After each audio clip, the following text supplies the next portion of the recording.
राम राम भाई सारा ने हर हर महादेव। प्रवचन सरिता के एक और नए अध्याय में आपका स्वागत है। तो भाई हम बार बार इस चीज़ पर बात करते आए हैं कि अपने आप को शरीर रूप में ना देखें।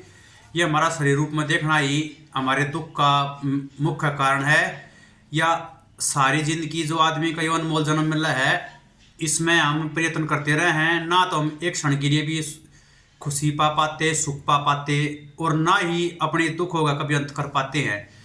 तो भाई मैं आज एक और प्रयत्न करूंगा कि इस देह, जो देह अभिमान है, देह से हमारा संसार का मोह तो भंग करना ही है। अपनी लास्ट में जो अपनी देह है ना, इसने भी जो हम शरीर रूप में मानना है, इसका भी मोह मोह भंग करने का आज एक प्रयत्न करूंगा। तो भाई आप खुद देखो, यो मतलब जो शरीर है, यो हाड़ मांस और रक्त का बना हुआ, खून का बना हुआ, उसके ऊपर का चमड़ा चढ़ा हुआ है, जिसने हमें अपना शरीर मानना है और जिसने हम खुद मतलब अपना वास्तविक स्वरूप मानना है। लेकिन यह सच्चाई ना है भाई।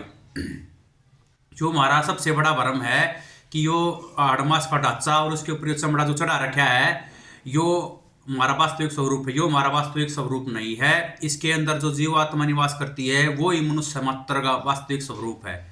यह चीज़ आपने देखी भी होगी सामान्य जिंदगी में भी। कोई गुजर जाए है, एक्सपायर हो जाए, तो उसकी डेड बॉडी ने अगर सच्चाई मानते हो तो उसने क्यों फूका हुआ है, उसने क्यों ना रखते। सब नु कहे भाई जल्दी करो, ये भी इसने ठाओ और चलो दाग दे काओगे, अंतिम संस्कार कर काओगे। और ये बोलना कि चला गया, तो क्या चला गया को देखने वाली समझने वाली बात हो। तो वो जो शरीर है उसका जिसने मान रहे हैं वो तो वही पड़ा है। तो चला क्या गया? चला वो गया जो इसके अंदर उसकी वास्तविकता थी, जो उसके अंदर जीवात्मा थी, जो उसकी सच्चाई थी, जो परमात्मा का अंश था, जो शाश्वत था, नित्य था और सनातन था, जो जन्म जन्मांतर तक लगातार एक शरीर को छोड़ के दूसरे में प्रवेश करता रहा है, वो जीव, वो जीवात्मा, वो है हमारी सच्चाई। तो इस में आप एक भजन भी सुना होगा आपने, रक्त मांस हड्डी के ढेर पर चढ़ा हुआ है चाम, कि माया तेरी बहुत कठिन मेरे राम। कि परमात्मा की माया है या उसकी भगवान की जो इस नाम शरीर रूप है जो हमारा, उसने वास्तविकता समझे हैं, या माया है जिस हम जन्म जन्मांतर तक प्रयत्न करने के बाद भी पार नहीं पा पाते। तो इसने वो व्यक्ति पार पा सका है जो इस पर परमात्मा की कृपा हो जाए। तो उस भजन ने एक बार हम एक दो पैर इसके ले ले, इसमें आप समझो। देखो इसमें क्या बात कर रखी है। इसमें यह बात कर रखी है, रक्त मांस हड्डी के ढेर पर चढ़ा हुआ है चाम, पर देख इसी की सुंदरता हो जाती नींद हराम, कि माया तेरी बहुत कठिन है राम। कि इसकी सुंदरता देख कर इससे के प्रति आदमी हो और से औरत हो, कोई भी है, आकर्षण हो है, और इससे सारे नित्य का नित्य काम हो है। लेकिन इसने वास्तविकता देखो, ये उसके ऊपर शरीर में सुंदरता कुछ भी ना है। जैसे बोल देते हैं वही बहुत सुंदर है, इसकी तोते जैसी बिल्कुल सुंदर पतली नाक है, लेकिन उसमें से जो गंध निकलता है, वो ऐसा शरीर का कौन सा हिस्सा है जिसमें से गंध नहीं निकलता हो। रोम रोम में से पसीने के रूप में गंदगी बाहर निकलती है। इससे तरीके से है, कोई भी शरीर का ऐसा हिस्सा बता दो। अब और ये पैकिंग अच्छी है शरीर की। इसमें मड़ा भी उठा के देखोगे आप, तो इसके अंदर रक्त मांस और हड्डी का ढांचा है। रक्त हाड़ मांस की पेटी, चाम में लपेटी, और कोई बना बेटा और कोई बनी बेटी, वही है जीव। रक्त मांस और हड्डी का एक ढेर है, और उसके ऊपर चमड़ा चढ़ा रखा है, जिसने हम सारा दिन धोई मांजे जा हैं, और सारा दिन जिसने मतलब अपना वास्तविक स्वरूप समझे जा हैं। और उसमें से जिस क्षण वो जीवात्मा लेकर जाएगी, उसी क्षण वो सड़ना शुरू हो जाएगा। कुछ समय बाद उसके पास भी नहीं बैठ पाओगे आदमी, इतनी गंदी बदबू आने लग जाएगी, उसमें कीड़े पड़ जाएंगे। क्यों? जो उसका वास्तविक स्वरूप था, जीवात्मा थी, वो उसको छोड़ के चली गई है, इसलिए। और दूसरी बात क्या है भाई, हम जो चीज़ देखा है ना, और जो चीज़ सच्चाई भी है, उसने अपने मन तक मानने का एक बार भी प्रयत्न ना करते। जो कर हमने यह बात बेरा है कि हम जीवात्मा का स्वरूप हैं, जीवात्मा हमारा वास्तविक स्वरूप है, शरीर रूप में हम नहीं हैं।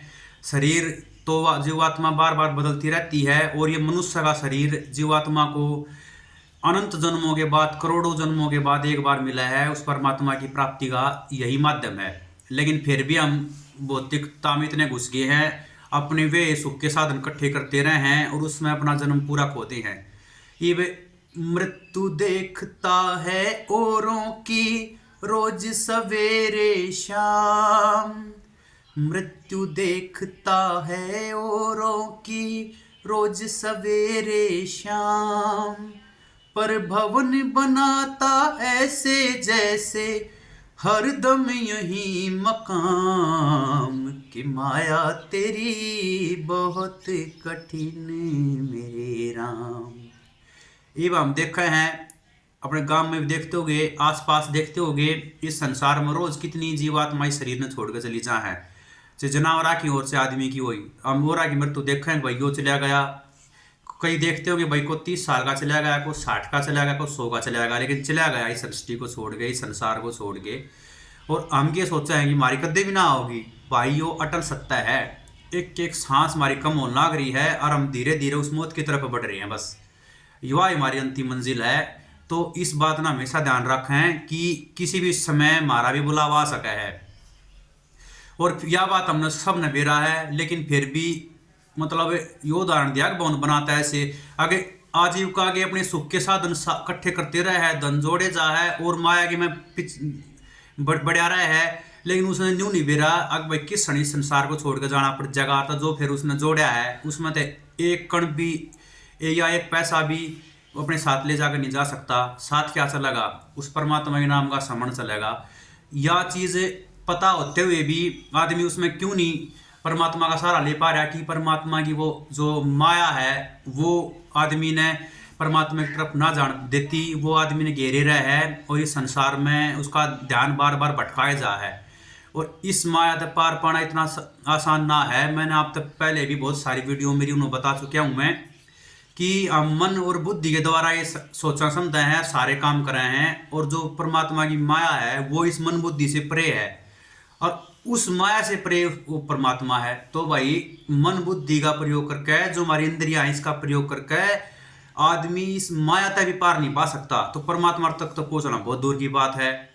इस माया से पार पाने का सबसे आसान और सरल तरीका वही है कि आप उस परमात्मा के नाम का सहारा लें, उसी के ऊपर आश्रित रहें, उस परमात्मा से प्रार्थना करें कि हे परमपिता परमात्मा, आप जिस भी भगवान को मानते हैं सभी एक ही स्वरूप हैं, एक ही है परमात्मा, उसके नाम अलग अलग हो सके हैं, लेकिन परमात्मा एक है जो इस चराचर का स्वामी है।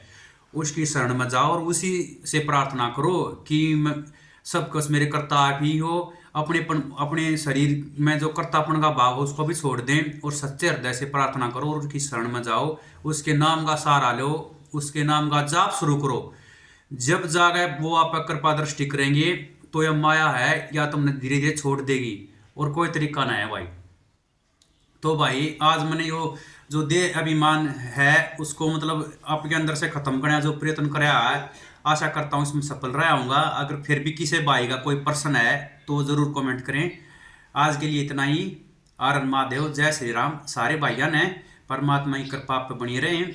अगर ये वीडियो अच्छी लग रही हो तो मेरे चैनल को सब्सक्राइब करें, इंस्टाग्राम और फेसबुक पर भी फॉलो करें और ज़्यादा से ज़्यादा शेयर करें, ताकि सबको पता लग सके कि हम इस जो भाव सागर है इससे किस प्रकार पार पा सकते हैं, और परमात्मा का जो स्मरण है वही एक मात्र साधन है भाई। हर हर महादेव, राम राम भाई।